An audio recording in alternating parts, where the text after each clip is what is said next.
el tiempo. Andrés.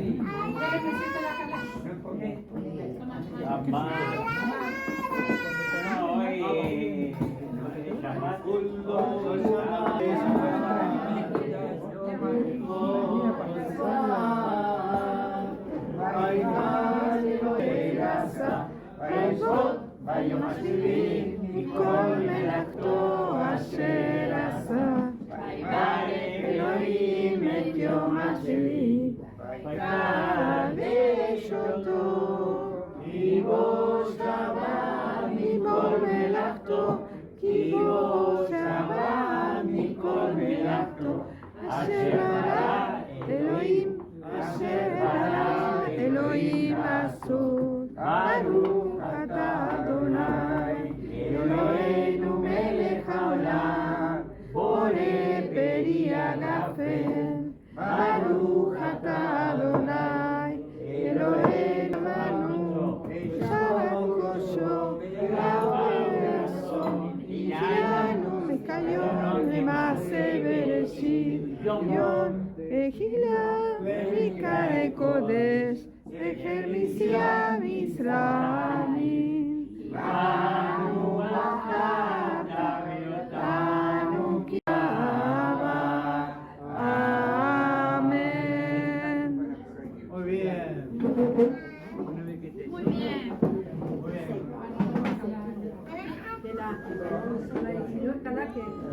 Se pueden ir probando porque se diluye.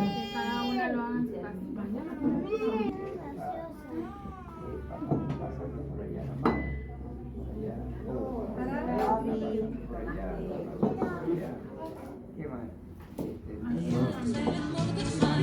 תשועתם הייתה לנצח תקוותם בכל דור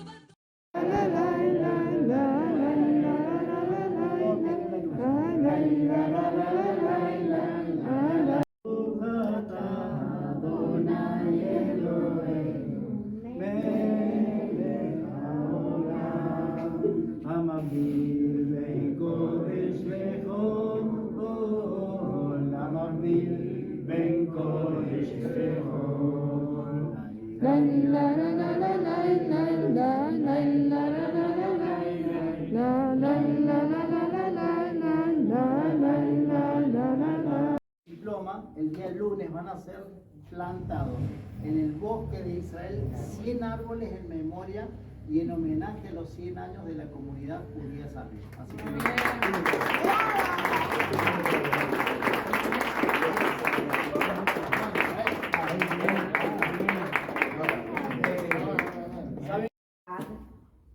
nos vienen precediendo. Y lo vamos a sacar por los puntos que no tenemos.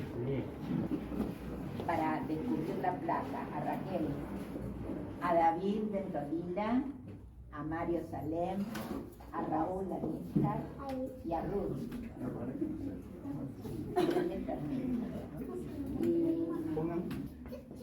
Que venimos ya pasados en el tiempo que nos hubiera tocado estar, con momentos muy buenos, con momentos no tan buenos, y hoy unidos de nuevo.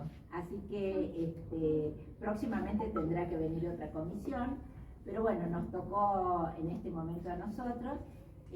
Nuestro agradecimiento a quienes están un poco antes que nosotros, no tanto, porque no es que seamos tan jóvenes, pero bueno, hay jóvenes también, y eso es lo bueno que tiene, que debemos desear y además promover, ¿no?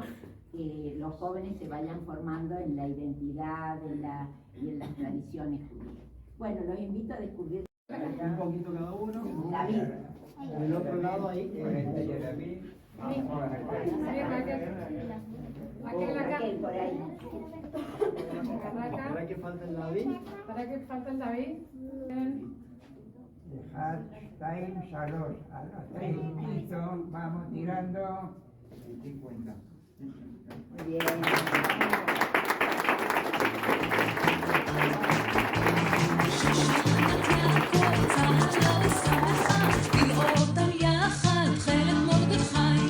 תשועתם הייתה לנצח תקווה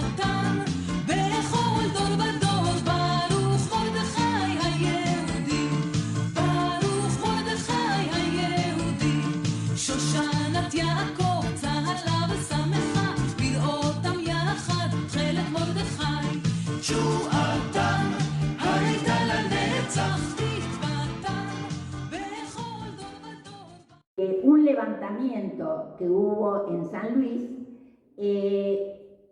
el doctor Salomón Stern fue uno de los que estuvo en la barricada de defensa de la ciudad.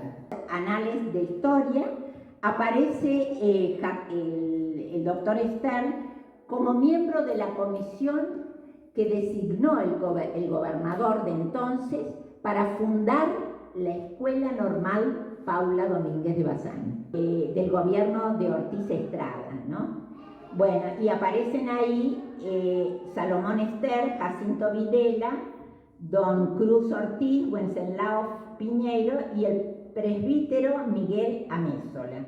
Interesante. En otro material histórico aparece también en la misma ciudad, como originaria de la misma ciudad, doña María Juliana Becker, que algunos de ustedes sí la pueden identificar, porque fue la primera médica que San Luis, que es la primera mujer médica de San Luis.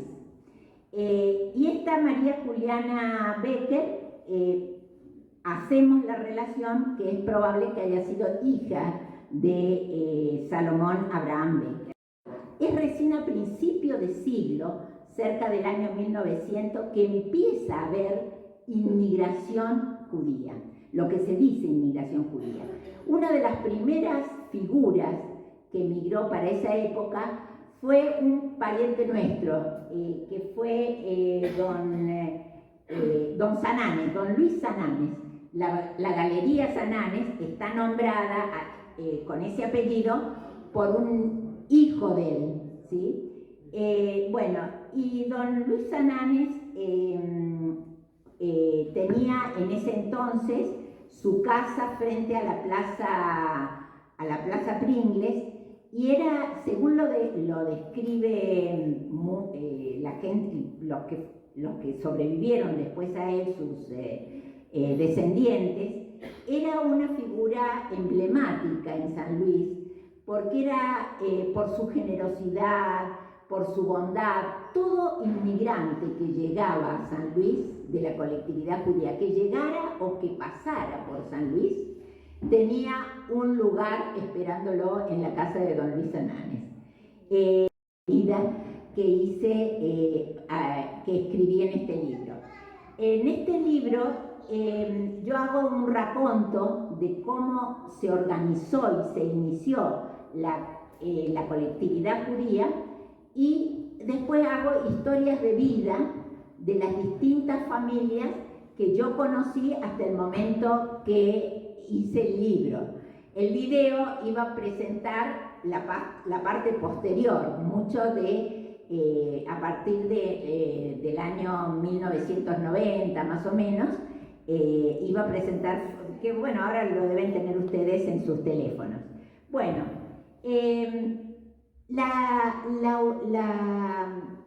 la colectividad judía se funda como intención, ¿sí?, el 11 de mayo de 1925, ¿sí?, que hace muy poquito tuvimos la visita, que ya vive en el extranjero, no vive en Argentina, de Eduardo Merlín, un nieto o bisnieto de estos primeros fundadores, ¿no? Entre los socios y primeros fundadores figuraban, además, los nombres de Felipe Merlín, Luis Sananes, José Levi, Efraín Levi, Alberto Ganón, José Landau, Alberto Benchulla, Miguel Esternic, el abuelo de los Esternic, el padre de Manuel, Santos Veraja, Pedro Rubín, Yentoba Miras, Alberto Aljanati, el padre de Isaac, Jacobo Aljanati, Moisés Benzaquén, también de mi familia, David Meirovich, que bueno, los Meiroviches en esta oportunidad no han venido, pero fueron uno de los fundadores también, Salomón Rosa, Alejandro Cassés, Alberto Romano, Israel Schwager, familia Marcheski, Salomón Chuchán, Felipe Siporkin, Samuel Estrugo, Moisés Odara. Dani, ¿tu abuelo será o tu tío? Tío abuelo. Moisés Odara, Selim Chatá, Juana de Meirovich, Susana Veraja, Olga de Merlín, Rosa de Merlín y Sofía Merlín. Estos son de las primeras comisiones directivas del año 1925. Y los primeros objetivos de la Keilah, de estos pioneros, eran muy sencillos. Adquirir un Sefer Torah, o sea, una Torah para ser leída en las festividades, que no tenían, ¿no? Y adquirir una propiedad destinada exclusivamente para cementerio. Y fíjense qué interesante para los judíos, como lo sigue siendo ahora, ¿no? El tener un cementerio judío. Eso es un legado de nuestro patriarca Abraham, que cuando murió su esposa Sara, compró un terreno para enterrarla y sus hijos siguieron esa tradición de enterrar, de comprar un terreno e ir enterrando allí a su familia. Por eso los judíos tenemos un cementerio, digamos, separado. Pues seguimos con eso la tradición de Abraham, ¿sí? Posteriormente, en el año 1953, se amplió los objetivos y se propuso adquirir allí, ya en esa época, en la década del 50, adquirir un terreno para sede social. Y este fue el terreno. Y el cuarto objetivo que se agregó fue fomentar el culto israelita y el espíritu de asociación para el bien común ante todo, poder cumplir con las prescripciones religiosas y con la lectura de la Torá. Bueno, a lo largo del libro yo voy contando un poco el tema de cómo era la vida religiosa en la Keilah, y se organizaba en casas de familia. Hasta este edificio se construyó en el año 1960, pero hasta entonces se habían hecho ya unas 2 piecitas, ¿sí? Pero no alcanzaban para las reuniones y se seguían reuniendo en las casas de familia. La primer casa de familia en la que se reunieron fue la casa de don Luis Sananes. Y entre los relatos que yo tuve oportunidad de los sefaradín, ¿sí? Que tienen el mismo ritual, pero diferentes cantos y entonaciones de los cantos. Entonces, don Luis Sananes prestaba 2 habitaciones, una para los ashkenazim y otra para los sefaradín. Pero esas 2 habitaciones estaban comunicadas por una puerta. Por una cortina. Bueno, una cortina. Don Isaac Al-Hanati decía puerta, pero podía ser una cortina seguramente. Y cuenta Isaac Al-Hanati que en las festividades de Rosh Hashanah y Kippur, en la que en nuestra tradición tocamos el shofar, que es el cuerno, ¿sí?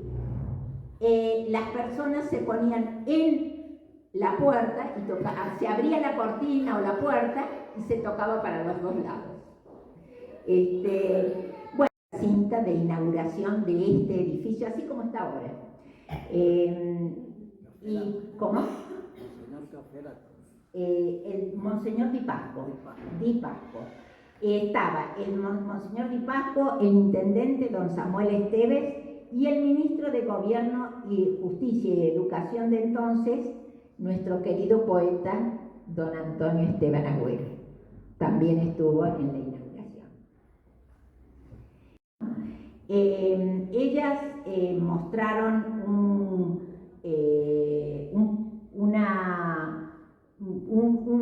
empuje y una convicción en lo que pedían y hacían.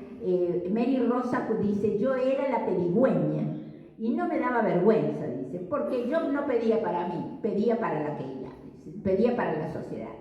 Y Manuel Sternik me cuenta que en realidad ellas no solo colaboraron en la construcción del individuo, del edificio, sino también en la cohesión grupal de la Keilah.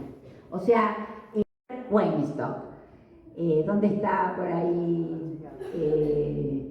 Allá. Y está también, sería tu abuelo. La abuela. Sí, bien, para las dos. De Suger, el relato que me hizo su familia fue que el gran sufrimiento con el que llegó a San Luis y que eligió San Luis justamente por no ser una gran ciudad, porque él venía de la guerra donde perdió a toda su familia, ¿no? Y él murió en el año 1964, a los 62 años, está enterrado en el cementerio israelita, pero durante mucho tiempo, después de la guerra, buscó a sus familiares a través de los organismos internacionales, pero no tuvo suerte. Que vino de Marruecos, la de don Jaime Odara, que también me la contó Dani y su mamá Violeta, que llegaron acá también a principios de siglo, y que don Odara fue una persona que ayudó a muchos inmigrantes a instalarse en San Luis. Y era también muy reconocido por su generosidad. Era como que había un patrón de forma de comportarse con los recién llegados, ¿no? Y eso es también herencia de nuestro patriarca Abraham, que se caracterizaba justamente por su generosidad para recibir gente, ¿no? Manuel, cuando contaba su historia, destacaba también el compromiso que su padre tenía con San Luis, al punto tal que llegó a ser concejal de la ciudad. Bueno, ni qué hablar de Manuel, ¿no? Manuel ha sido una persona con muchísimo compromiso social y comunitaria. Todo nuestro recuerdo, cariño y agradecimiento, ¿no? La familia Braverman, la familia de Marcos Meirovich, y Ada Meirovich, y acá dos relatos, dos cosas puntuales. Ada Meirovich nos cuenta que ella estudió en la escuela, entre todo el relato que hace de su familia, de sus orígenes, en quinto año, en la materia de instrucción cívica, tuvo de profesor a don Víctor Sá. Algunos de ustedes les debe sonar, ¿no? Es un historiador puntano. Y resulta que cuando en el último momento pasa las notas de la materia, resulta que a Ada Meirovich la pone reprobado. Que todas las compañeras se levantan y dicen: profesor, ¿cómo puede ser que la repruebe a Ada Meirovich si es excelente alumna? Y el profesor contó, porque le preguntó: profesor, ¿por qué le hace rendir a Ada? Ella es muy buena alumna. A lo que don Víctor Sá le contestó: creo que Ada necesita más que ninguna conocer la historia y la instrucción cívica de Argentina. Y tuvo que ir a rendir. Por supuesto que estuvo toda la escuela ahí, porque ya era